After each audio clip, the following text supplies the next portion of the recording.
Hello, Fest, and I'm so honored and moved and inspired to introduce you to Guila Clara Kessous.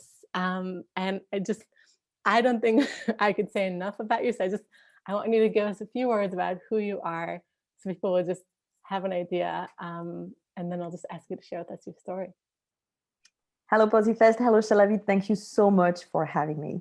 So who am I? I'm a performer. I'm an actress. I've been certified actor by the French Conservatory. So you will hear my French accent. I was very early in my age interested in trying to connect communication with human rights, theater with the notion of victims, helping people to better express themselves using communication techniques. And so in my willingness, I decided to go further and have an MBA and have a PhD. And I had the chance to be accepted in the PhD class of Elie Wiesel, the Nobel Prize of Peace. And so this is how I try to help survivors to better express themselves using theater, first of all, for catharsis. So to really release the pain, but also to be better in, heard and to have a better impact in their audience. So I would say this is who I am. And at Harvard University, I had the chance to meet with Tal Ben-Shahar, the famous happiness professor. And so have been initiated to the positive psychology techniques. And so I decided to become a coach. So trying to understand that communication could also help people to better connect. And that was not only ultimate suffering that would be heard, but also daily suffering in order to get to a certain point of hope, of resilience, of joy. And so that's why today I'm helping together from a professional point of view, individual, companies, groups to better express themselves through theater techniques, but also positive psychology, negotiation, and communication. And here I am here for PosiFest with you. I'm so happy to have you here. And Guila Clara, you did your PhD with a Nobel Prize winner. How is that like? First of all, tell us, for those of us who are maybe too young to hear, we're what, 2 generations after the Holocaust. Tell us just, a word about Elie Wiesel and maybe what it was like to work with him. So that's a beautiful story. So after my MBA, first of all, you have to understand that I've done my MBA because as an actress and as a woman, I didn't understand a word of budgeting, of data, of math. I was passionate by literature and theater. And so once I went to some producers to talk to them about my dream and my fantasy to help survivors to better express themselves using theater technique, of course, they were telling me, okay, and what's your budget? I was like, what is a budget? And they said, well, little girl, go to learn. And so I went to learn. And I decided to do an MBA in a French school, MBA at ESSEC Business School. And so after this, I began to know what was a budget, and I began to do some of the production, theater production. At that stage, I was very interested in the Rwanda survivors. And then Rwanda survivors? Rwanda, from Africa. Oh, Rwanda, okay. Yes, Rwanda, exactly. So I helped some Rwandan survivors to better express themselves after what they experienced, the terrible genocide experience. And when I read this book, and this book was really made the transition, when I read this book by Elie Wiesel, that was called The Trial of God, I suddenly had, this aha moment where I realized the survivor writing theater and using theater to put God on trial, as if to say, I want to accuse the only one who is guilty in this game, which is God. Okay, and I thought that was so deep, so big, that I decided to meet Elie Wiesel, who was this Nobel Prize, very famous, and I did not have any clue of how to reach him. So I wrote a letter, like in ancient time, and I sent the letter to Boston University, and I was sure that he would never answer. He must have received 1,000 letters. And I received a letter back a month after.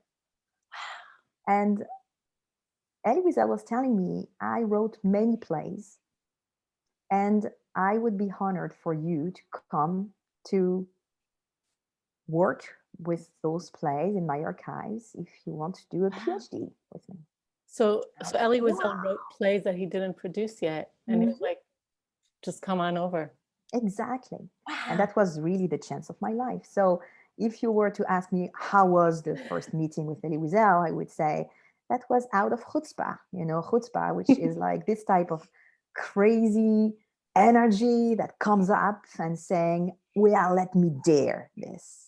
And also, of course, Yeah, being I think completely chutzpah means daring. Yeah. daring, exactly. This notion of daring and having the willingness to go even further when you know that this is a desperate situation.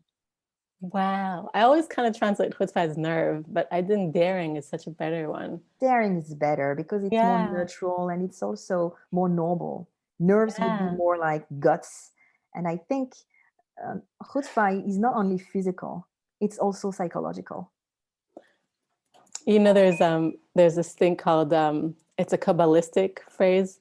It's so I have my very religious background, but in the Gemara it says "Be'ikveta demshicha chutzpah yisgeh," like right before like messianic times, like which means like the most optimistic perception of reality, I guess.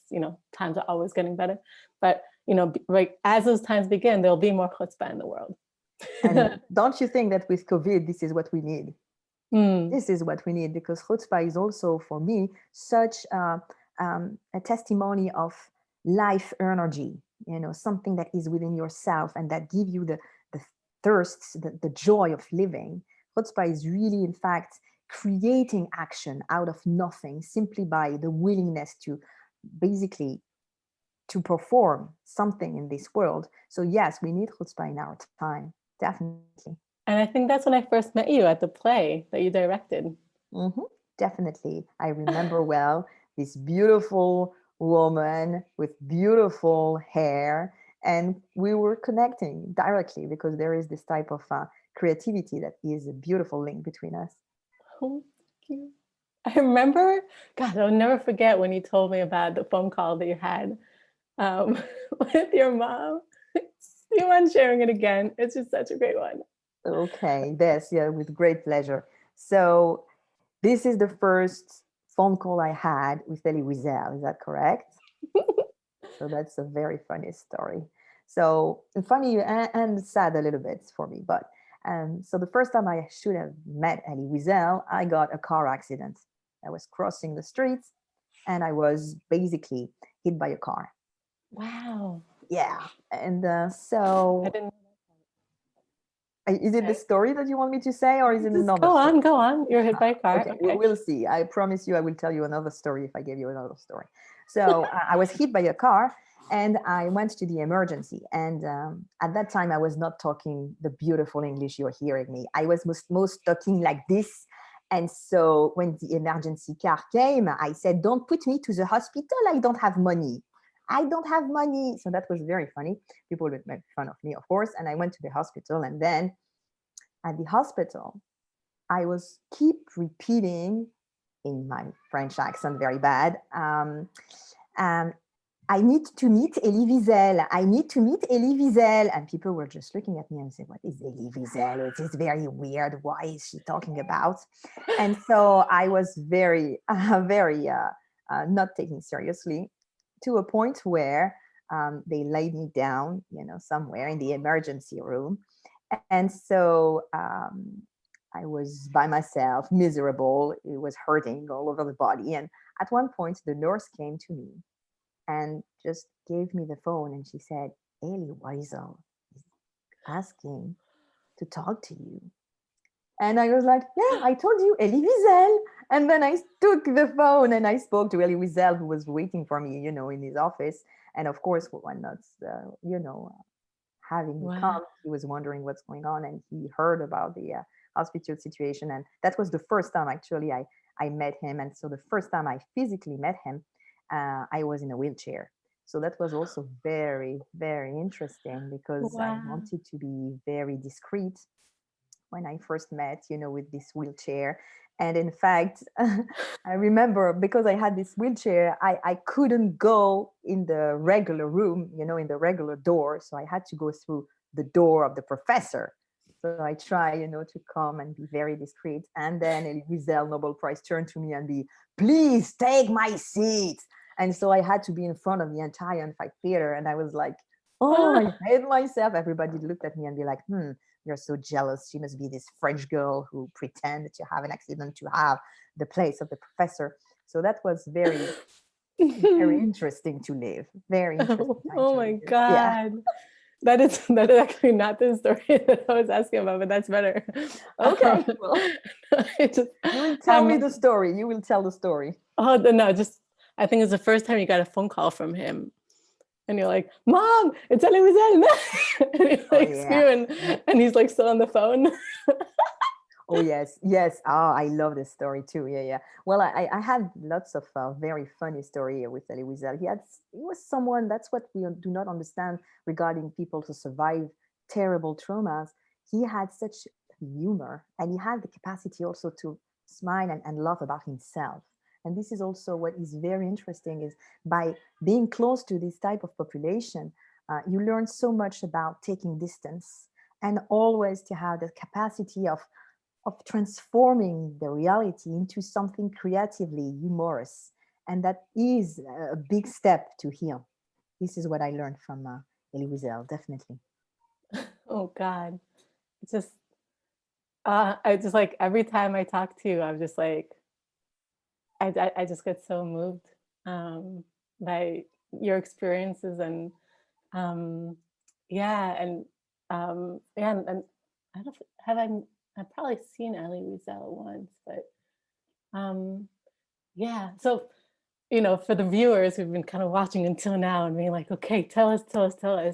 I want to hear a little bit about the, from, that immense, incredibly rich experience that you have now, working with a Holocaust survivor who's, a world hero, and the wisdom of, the most popular course at Harvard, the happiness class, being guided by these, world leaders, and now being a coach. um, Give us some of your wisdom, things that, any one of us watching right now could take for ourselves, tips that you usually give or Well, first of all, it is very hard to give some wisdom because I do not consider myself wise. That's the very first thing to know. The second thing is, yeah, how do you move from this notion of ultimate suffering to ultimate joy? Is that, in fact, as I was saying, this capacity of smiling that have people who survive, that capacity of resilience, in fact, is the key for survival. And in fact, I went to positive psychology thanks to what happened with Elie Wiesel. At one point, he was telling that this was his duty to continue to testify what happened. But he said that he also could understand survivors who really wanted to be completely anchored in this life. And I think this is also something that Tal Ben-Shahar experienced when he's explaining that his grandfathers and grandmother was always telling them, since these were survivors, Shoah survivors, to appreciate the small things, to appreciate each bite of what he was eating, even when he didn't want to finish his soup when he was young. just want to So make a comment for the viewers. Shoah survivors means Holocaust survivors. Shoah survivors means Holocaust survivors, yes, Yeah. definitely. And I think this is important to have that. This notion of resilience today is extremely used, and I know that all the users must have heard it so much. But what we are understanding when we're talking about resilience is really the capacity, the physical capacity of someone to find the inner strength to survive. And when you come up to Elie Wiesel, for example, or others, But Elie Wiesel in particular, when you know that he saw his father being massacred in front of his own eyes, he saw at the very beginning when he was 14, when he went out of the train, he saw his mother and his youngest sister being taken to be, you know, to be killed directly because they were considered as too weak. You wonder, okay, how do you survive to that? How do you have kids? How do you want even to keep on having this inner joy of living? And this resilience is this capacity of appreciation that those people have to keep on working. And as you know, the beautiful sentence, "What doesn't kill me make me stronger." You could feel, in fact, the faith of those people. And it's not a question of religious faith. It is religious in Elie Wiesel case, but having worked with a lot of survivors, you could see that the faith in humanity, the faith in life is extremely important. So if I had to give some advice, I would definitely say to always consider that being alive is sacred, and that you're not alive only for yourself. You're also alive to give something to others. And when I say that, it's not a question of being charitable, but being conscious that simply be in relationship with someone, talking to someone, especially now that we are so isolated, is one of our duty. So finding the time to talk to someone, giving some of our time to connect is the reason that we are staying, I think, alive. And it's not a question of a mission, but this notion of sacred, of inner life, I think will be something that will help us to resign and to find the inner resilience we need, especially in time of COVID. Wow. So that notion of sacredness, I love that. I feel like I'm, as you're saying it, I kind of feel that. And it's really something that we generate. It's like you need to just make that decision. Like I am sacred. I'm taking that experience with me. The other person is sacred. And yeah, it just seems like I think, I don't know if it was Tal, but kind of like that's Tal Ben-Shahar of the Harvard Press, I think, saying happiness is a choice, right? You could decide that everything is meaningless, and you could decide that everything is sacred. And there are two ways of live life. And even if life is meaningless, the meaning is what you create, and you could create sacred. It's completely up to you to make that choice and declare that into existence, and that is the world that you live into. So I just love hearing that from you, because as you were saying that, you're creating that in me, with your conviction and yeah, and this is how I want to live my life. I choose to live my life as sacred. So thank you for bringing that to me right now. I just wanted to share what was there for me, because and for the people watching us right now, sorry, just ignoring you this whole time, you who are watching us right now, I invite you to write what that brings to you. What's there for you when you think of the word sacred, or when you think of your life, or of the person that comes up to your mind as I speak, a person that comes up to your mind and thinking of them as sacred. What does that make possible in your relationship with them? Yeah, and feel free to put in the comments of what you got from that, because that's meaningful for us. It's one more thing from Tal. He kind of says, Tal Ben-Shahar, he says, what you appreciate appreciates, right? So as you guys watching right now, like as you share with us, that appreciates it within us, and we all need that right now. I need it right now. Oh, I need it too. Yes, definitely. And so, yeah, I invite you to be part of that. Okay, so another thing about Guila Clara, you create videos with celebrities, and you just spoke with Deepak Chopra, and you have some things on YouTube. So we're gonna have the links for your work up here for people to follow you. I just recently watched one of your interviews with this famous actress, and you were giving her some really good tips, and it was just really cool how you're kind of like asking her how does, you're giving her a piece of research, and like, how does that come out in your life? And I just loved how you brought entertainment together with, I call it wisdom, but it's really just science and research, helpful research for us. I remember I remember the experiment with the monkeys and bananas. Um, I just love that. So yes, maybe if you want to share anything from there. Whoops, that was my phone. If you want to share anything from there.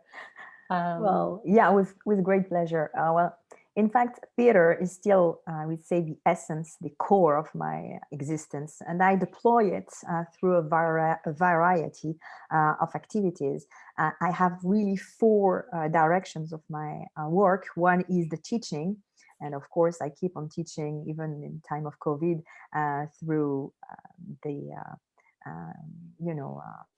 Zoom or any others. So I'm working in the Political Science Institute. I'm working for many other institutions. So it could be some, class of coaching. It could be now something that is very trendy. I don't know if it's the case in your country, my dear viewer, but in France, what we have very trendy is situational intelligence. And I Ooh, like that. Situational situational intelligence. It's intelligence. all about situational intelligence. And you can understand, of course, how improv can help in terms of how to adapt yourself to every situation. This is also a way, to do piloting in uncertain time. So how to pilot, how to adapt yourself, how to be extremely agile, with your brain to accept the uncertainty coming up. And so this is some of the work that I'm doing. So teaching is something important. Of course, humanitarian is something important. So I'm giving out some of my time even for medical teams in order for them to get some positive psychology tips, some bubbles where I'm reading out some poetries or some tales of resilience. So this is also something that I really like. A third activity, so I said teaching, I said humanitarian. Third activity is, of course, coaching. So that could be individual coaching or group coaching. And the fourth is the artistic, because artistic is for me extremely important. It could be classical theater. So I'm doing a lot of play readings with some actors, could be famous actors. I worked with John Malkovich, for example. I worked with some famous French actors also. You mentioned Eva Longoria. So it could be pure acting, but it could be also some things that is linked to creativity. In 2012, I've been nominated UNESCO Artist for Peace, which is basically something that is unpaid, because I do not want to be paid for anything political. But this is something that allows me to work in a very beautiful network that is UNESCO network. And through this network, I really deployed a lot of projects, and among them, a lot of things dealing with beauty, with creativity, and artistic directions, to some events, to some projects, to some aspiration, I would say, with brands. So I've been working with jewelry brands, so like Cartier. I've been working with some beautiful candle brands, and sometimes creating an object, like we're calling it collab. So it's collaboration, but it's also a way for the brand to be putting in front the work of UNESCO Artist for Peace, and having, of course, a big margin of the object that I'm creating to be given to a certain cause, to help, for example, young girls' education with the Malala Foundation, or to help with cardiac surgery with French mécénat chirurgie cardiaque, for example. So each time I'm working from a creativity point of view with an artistic direction, where I'm signing either an object or I'm doing staging for an event, like a charity sale for foundations, for example. And that's among that I had the chance to meet with famous actors and famous actresses. And so I decided to create, for example, a very interesting test that is called the creativity test. And I strongly advise you, all of you, to do it. It's a very funny little game where you have to Creativity fill test. up. You saw it? Oh, You saw I'm it, just the kind of thinking. creativity test? Tell me. Okay, so you have to fill up some geometric shapes, and you will see there is a hidden meaning the way you are filling up the geometric shape. So Shavit, you will show especially the test that I've done with Eva Longoria. And I strongly advise you, when you will see the little test, to do it and to do 2 other people, and you will see to have a good time, because this is a way to mix creativity, positive psychology, and because we have done it together with Creativity a test. brand. And that's in the links above that people could go and follow the Definitely, creativity don't test. worry, you will find it everywhere. Yes. And you were easily. mentioning, as we started bringing that up, you're mentioning improv. Is that like an improv exercise? It's definitely an improv exercise, but even drawing improv exercise. So you will see, I was mentioning improv more in, I would say, in an unprepared scenario that you have to create on the spot. But you can have improv drawing when suddenly people give you a circle and you have to fill it up for that to become something like a real drawing. You can do, some arrows, or some, 2 dots for 2 eyes and a smile, or it's just whatever comes up in your mind that you try to recreate. You don't have to be Picasso or very good drawer to do this little test, but it reveals something from your personality and from the way you consider a certain topic. So I strongly advise you to do it and to let us know what you think of this test. Ooh. And is there something that people that are watching right now could like do as they're listening to us? Definitely. Okay, so this is a test that you can do, and following my instruction. You will have to find a piece of paper. That should not be difficult. It's not a big piece of paper, but Shalavid, I want you to take a piece of paper. Beautiful. This piece of paper, I would like you to divide it, but on a horizontal. Okay, so yes, wonderful. And so you will divide it. You will draw a line in the middle. Yeah, exactly, horizontal. And then you will do 2 lines vertical. Yeah, one like this and one like this. Excellent. So you see you have 6 spots. Uh-huh. Okay, so on the top left, I would like you to draw a circle. Uh-huh. And then right after, a little bit on the right, I would like you to do a square. Excellent. Then on your right, I would like you to do a triangle. Here? Yeah. Yep. Then under the circle, it's good. I'm looking Perfect. sideways. Okay. Under the circle, I would like you to do a diamond. Diamond. Yeah, diamond. Like, in the cards. Oh, whoops. Like this. Okay, here. The type of Yep. shape, the Yep. Mm-hmm. diamond. Excellent. And then right after, I would like you to do 3 little bubble, 1 small bubble, a middle bubble, a big bubble in diagonal. On here, exactly. Small bubble on the top, no, on the bottom left. So small bubble, average bubble, and big bubble. So like a diagonal. Excellent. Checking. Okay. Excellent. And then I would like to do a cross, a big cross at the end. Okay. Now, my dear Shalavit, this is your call. You have 20 seconds to fill up each shape for that to become like a meaningful drawing. So for example, for the circle, you can put some lines and all around to make a sun. Or for the, I don't want to influence you, but you got me. Yeah, you just told me a sun, so I was going to do a sun. I know, but don't do a sun because it's a bad idea. Now I can do a sun. Do. All right, going to turn all the circles to flowers. She's doing. Yeah, okay. You can tell us what you're doing. And then these will turn into leaves. And turn those into swirlies. Turn these into swirlies. Gosh, there'll be a little house. Obviously, that's probably a good thing to do with a triangle, with a chimney and some smoke. And then another house. I'm trying to make it all peaceful. There's another house. And then a diamond. I have no idea. I have 20 seconds. It'll just be a smiley. And the meaning of all that is peaceful village.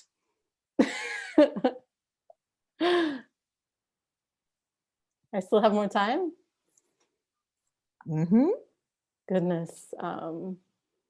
Stressful. Well, this flower is going to smile, this flower is going to smile, this is going to smile too, because I just like smiley, happy flowers. Last seconds. Beautiful. On time, right on time. Wonderful. So, Shalavit, you ready? Yeah. Okay. So this is the interpretation of the drawings. So the first drawing with the little circle, you made a beautiful flower. This is how you are perceived by others. You have a beautiful flowers, smiling with two beautiful eyes. And you see, this is a very beautiful and I would say, large. And so as if to say that the happiness you're bringing to the world is extremely, like a ray of light. What if Extremely someone large. draws a sad face? Well, my dear, Oh this no. is, no, wait, you will see. So Okay. that's the top left. Can you put, your finger on the flower on the top? Yeah, okay. So that's how you are perceived by others. Okay. Okay. Okay. Next one, the square. Yeah. This is how do you perceive your house, your home. It is a home. Very interesting. So you see, this is usually, like people usually draw a home. And this is interesting because we see there is only one window. There is a door, which is nice. Not a lot of people are doing a door, so you can go out. Window, which means that when you are inside of the home, you're very good in the home. So meaning that you should not feel that you are in, I would say, in jail when you're home. You're pretty good, and you see it's a big home. Look You're at that. so generous. How many rooms do you have in the room, in the home? You have a Well, lot, huh? it's just like a big space for It's dancing. a big space. Exactly. So that's very interesting. We could feel that in your home, you feel completely comfortable. Now let's go for the triangle. The triangle is your conception of friendship. That's It's very a interesting because usually people are doing a pyramid. So stone after stone after stone. So they're building up relationship. Here you are, I think, an exception because I've never saw, a small house, as if to say that there is something that is like a home when you are with real friends. So it's very interesting. It's like you have the larger version of the home and the small one where you feel comfortable with your friends. And I think you even have some circles inside of the home. So I don't know if you can count, but maybe you even have the number of your true friends. So that's very, very interesting here. Now let's go for this one, the diamond. So what did you do? What did you draw? Smiling diamond. Okay, that's your conception of money. Okay. Okay. Everything is smiling. Everything is smiling. So that's great here. I have here something that is, I would say, very simple, which means that you're not someone who threw, the money through the window. No, it's smiling, which means you're not afraid of it. So that's pretty good. Then you have the three flowers, and the three flowers is your conception of sexuality. And here, as you can see, beautiful flowers. And in one big pile. Exactly, a lot of piles. So it means that, well, as I can see, what is interesting is like people are doing usually things like family, baby and mother and father. And so here we could see that this is something that is for you beautiful. It has to be funny. It has to be beautiful. It has to deal with nature too. Okay, so lots of flowers. But what is interesting is that there is a connection between how the other perceive yourself and your conception of sexuality, because you see, we feel the flowers here. So you have flowers all over. And the last but not least is the conception of death. And here too, as you could see, there is something very aesthetic in your conception of death, which means that here too, there is no feeling of panic or of loneliness, but on the contrary, as if to say that you will defy death thanks to your capacity of transforming what is bad into something joyful. So I would say that this is not something that is making you afraid, on the contrary. So this is something that I could So people, hopefully people are doing advise that well our with us. viewers, yes, to do it. And do we have time? Can I share my screen? And do we have time to see it with Miss Eva Longoria? Yeah. Can we? Okay. Hold on, let me just submit screen sharing. There we go. I just want to like point out for the people who are doing it on their own, you got to be really optimistic when you create these things. Even if you made a smiley face, you could just say that you're supportive of, I mean, if you made a sad face, you could make it mean I'm sad. You could also make it mean I support people that are sad, right? Like it's our power of what meaning we assign to it. I can tell you that Eva Longoria did not wonder so much things like what you're saying. So you tell me if you see my screen. I see your screen. Okay. So we are the Quantum Creative Crew. Discover our rendezvous to reveal your creativity. This is Guila Clara Creative Test with Eva Longoria. The circle represents your relationship with the world. Eva, your lines are very precise and detailed. You have the gift of expression and you'll foster strong relationships. United. You see the best side of life. The square represents your conception of family life. For you, the house and family are signs of security, an ideal refuge. The triangle represents your conception of friendship and social relationships. We can see you're very loyal. Your friends can count on you. Yes, this one is good. Diamond represents your conception of money. You are drawing Diamond ring. a beautiful ring. For you, it allows for harmony and order. It adds beauty to your life. The three bubbles represent your conception of love. And you drew outside of the bubbles a little character, which means you're independent. You make your own rules. Oh. But at the same time, you're thinking about love as an ideal. The cross represents your conception of death, and you're crossing it. You drew over the cross, which shows your quest for truth. You're a very spiritual person. You live in the present. Be creative. Join the Quantum Creative Crew.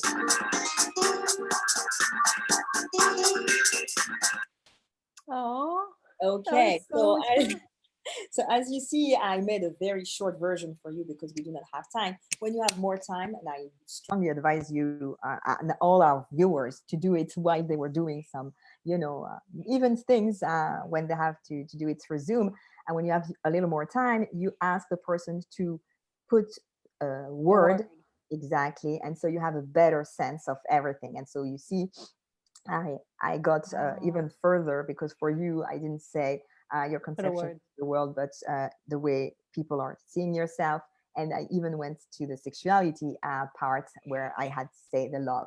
So that's, you can play with it multiple times, but I'm so happy that I could share that with you. What a fun exercise. Thank you so much. This is just, you're mixing, psychology and playfulness and improvisation and entertainment and positivity all in this one little game. Yeah, thank you so much for sharing that with us. This is brilliant. I'm happy and I love, the beautiful thing you're doing for the money. And Eva Longoria, of course, doing the biggest ring ever. So I think we have two ways to conception of money and love. At that time when she was doing the test, she was not married and she was not pregnant. So she was still thinking a lot about meeting people. So that was very interesting to do with her. So interesting. Gosh, like the meaning making process that we have about ourselves. And, I think one of my colleagues, Claire Ann Banga, she was on PosiFest explaining her research, which she was bringing some research on depression and how there's some sort of perception of how depression is an over-exaggerated realistic perception. Like it's an over-exaggerated perception of reality that's very like like kind of apparently the claim of that study was that we all have some sort of like hormones / endorphins that keep our mind more positive than logic. And with depression, it kind of goes down, and then people see instead of like more logical way. Like when I experienced depression, you know, it was a relatively short time. I remember in that time, I was like, I'm gonna grow older, right? I'm only gonna get older. I'm only gonna get more wrinkles, and I'm gonna only notice more people dying. You know, as a kid, they're like, you know, it's suddenly like, and that was true. And if I choose to be optimistic, if I choose to give a different meaning to my life, saying, I gained so much wisdom till now, I could make so much more of a difference for others, right? Like the meaning that we choose to make to our life is where it directs us. And I just find it fascinating and so much fun that you give us this exercise for, you know, I just, you know, what I get is like, you know, like just be playful. And, you know, and, you know, and the meaning making, like, I don't know if there's like a science behind this game.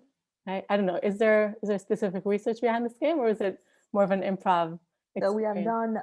we have done many research before in order to try to find a great shape that could basically have people do unconsciously things like, for example, you would see that the circle, people will clearly make a smiley face. With the square, immediately they will think about a house. With the triangle, it's more pyramid. So we tried to, you know, I tried to make that meaningful in terms of positive psychology research in order to find the proper geometric tests to be done. Yes, definitely. It is so fun. And you know, I guess speaking to my younger self, like I always thought that there was like this one right way of experiencing reality, right? And there's like one person who's going to tell me this is what I need to do, and therefore that's what I need to do. And I think the older I get, like the more I realize that we're all people, we're all kind of contributing our own thing. And I think it's like important for me to make that disclaimer because I could see myself, you know, back when starting to analyze, you know, negatively and kind of like take that as truth. And that's where I think, you know, having your experience of, you know, working with like, you know, Holocaust survivors, um, and you know, and with science and with psychology, it just makes me so present to like the choice that is made, that there's no like, well, and again, this is my perception. I'm not throwing it on you or really on anyone watching right now, but like, you know, the meaning that we choose to assign to things is always up to us. Um, you know, sometimes people could like, you know, I just want to just be very wary. You know, sometimes people could like, you know, assign a negative meaning or a meaning that doesn't work for you. Um, and it's always, and that's a meaning, it's a meaning that they gave. Um, and it's just very important for me to emphasize that like, it's always your choice to decide like, you know, what meaning do you want to assign to it? I have, so anyways, I'm kind of looking at this game because there's like a lot of meaning there. And it's so much fun and it's so positive. And It I is, it is a lot of fun. What is interesting also is just for you to give some bites to the person that needs to stay large enough, conceptual enough for the person to find her or his own place to explain. That's very important that you suggest some positive interpretation for the other person to complete the sentence, to complete, or not even telling you, but thinking about it and saying, okay, how come I came up with this? How come, you know? Yeah, and you engage the other person. Definitely. And talking about, you know, something very deep. Biggest thing I'm learning lately is Definitely. to shut up. Yeah. Yeah, I think people have so much wisdom. People have so much wisdom when they give their meaning. Like, you know, like there were things that you said, and I made so many connections in my head of like, those 3 flowers are what, you know, our sexuality. Oh my Exactly. God. Right. Well, you have to realize that there is a small flower and then a middle flower and then a biggest flower. which means that no matter what, there is something in the family that comes up when you're dealing with love and sexuality, and that there is a willingness to build something. Now, how to build it, where you want to build, with whom, or with by yourself, or it's like it's up to you. And that's what I love also by being grown up, is that you can, I'll tell you that, but please do not repeat to anyone else. You can eat as many candies you want. I've been waiting all my life for that. This is so great. That's why when you say, when you keep on life, you will see more wrinkles and you will see people die. But you know what? You will be able to eat as many candy as you want. You can just buy something and sit and have the whole package while you had, you know, some parents or others telling you, you should not eat this. This is so great to have the power, the freedom to basically be free and do the craziness you want by just reminding yourself that you're alive. And I like that, just to be crazy sometimes. That's what I like. This is my choice. This is my, you know, I love that. my I love, belief. yeah. Yeah. It's so refreshing. Yeah. Thank you so much for bringing that perspective.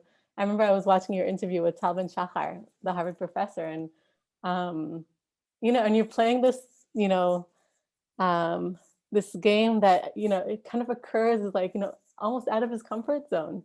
And it's just fun, right? It's just, you know, that playfulness that you bring, you know, with your guidance and with all the wisdom that you have, and you're like, let's play a game. You know, follow my hand, follow my, you know, like all the theater that is, you know, I'm doing a PhD in clinical psychology, and you know, from all the readings about like the importance of art, because like art goes beyond words. You know, we could just get so in our head and get all into words and descriptions and science, and then, you know, and then we have Guila Clara coming being like, you know, perform, do a play, you know, draw something, you know, this would mean this and this would mean that. And yeah, you just bring so much color to the world. And yeah, and you make a difference to so many people. So I just really, really want to thank you for being here. And gosh, I cannot, yeah, I can't even, there's like so much that I know about you that you've done, and so much I don't even know. You're also a mother of 2 children, 2 beautiful kids. And Definitely, they are the joy of my life, and I'm very, very lucky, you know, for having them, and I'm very lucky to have you as a friend, because again, otherwise I wouldn't have this opportunity to talk to you, to talk about what I love and about whom I love. So I want to deeply thank you, Shalavit, for this beautiful opportunity. And I don't know how, if we can still have some small minutes, but I would like to share with you something that is very dear to my heart. It's an archive by Elie Wiesel, and I would like you to listen to this story. It lasts 2 to 3 minutes, and if you allow me, please, is that okay? yeah, please. So I want to share that with you, and Prof, as yours, please.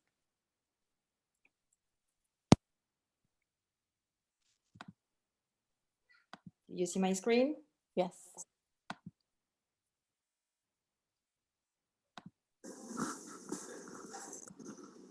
Vous savez, la vie n'est pas faite d'années, mais de moments. J'y crois vraiment. So you hear him talk in French, and basically he's saying, thank you very much for the performance that we have done. And he said that because we made this present, he would like to give us a present. And at the end, he will sing. And that's a very magical moment. Ali Mamin Bemuna Shlema Beviyatama Shiach Ali Mamin Bemuna Shlema Beviyatama Shiach V'yapalepi Sheyitmamecha אחכה לו בכל יום שיבוא, ואף על פי שיתמהמה אחכה לו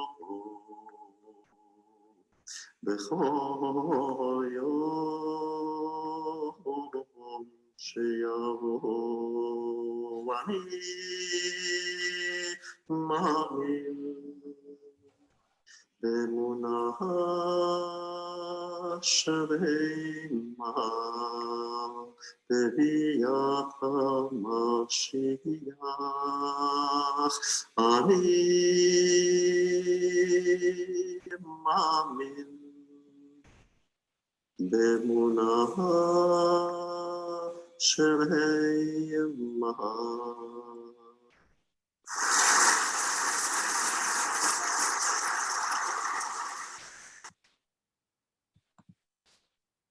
Thank you, Shalalit, for having me. My niece keeps on calling me. I'm talking to Guila Clara right now. That was so. I feel like I just needed to hear that right now, and also it just came in the context of Messianic times, and for me, Messianic times are really, in Judaism, in Jewish mysticism, there's a lot of discussion of what does it mean, coming of the Messiah.